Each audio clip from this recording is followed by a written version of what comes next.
Hello সবাইকে, চলো আজকে আমরা একসাথে মিলে একটা খোপার কাঁটা বানাই। তার জন্য আমি এখানে একটা খোপার কাঁটা নিয়ে নিয়েছি, যেটা কাঠের। আর তার পেছন দিকটা একটু আঠা লাগিয়ে তাতে আমি ক্লে লাগিয়ে নিয়েছি।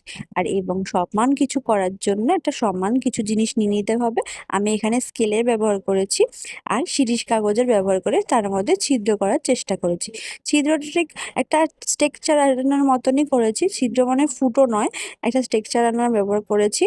করে নিয়েই আমি এখানে কিছু ড্রপ শেপের পাপড়ি করার চেষ্টা করেছি।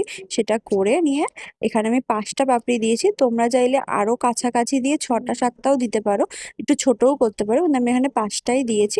সেটাকে ভালো করে আঠা দিয়ে আটকে দিয়ে নিচের দিকটাকে যে কোনো সরু জিনিস হোক বা হাতের সাহায্যে তোমরা একে অপরের সাথে একটু মিশিয়ে দেবে, যাতে খোপার কাঁটা যেটা আছে সেটার সাথে যেই ক্লেটা লাগানো আছে তার সাথে যেন পাপড়িগুলো খুব সুন্দরভাবে বসে যায়।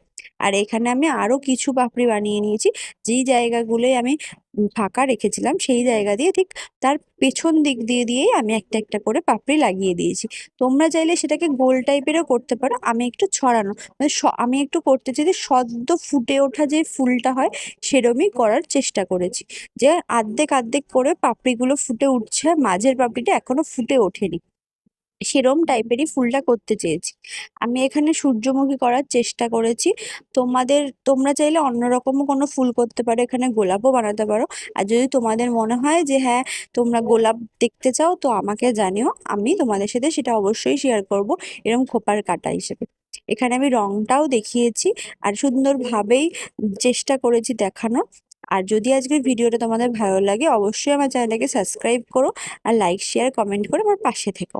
এখানে দেখো, প্রথমে আমি কালো আর একটু খয়েরি মিশিয়ে মাঝের দিকটা রং করেছি এবং হলুদ দিয়েছি। হলুদটা ঠিক বাসন্তী হলুদ ইউজ করেছি এবং তারপরে একটু কমলা দিয়ে শেড করে দিয়েছি। তোমরা এখানে পুরো ডিপ যে হলুদ হয় সেটাও দিতে পারো, আমি এখানে দুটো কালার মিক্স করে দিয়েছি।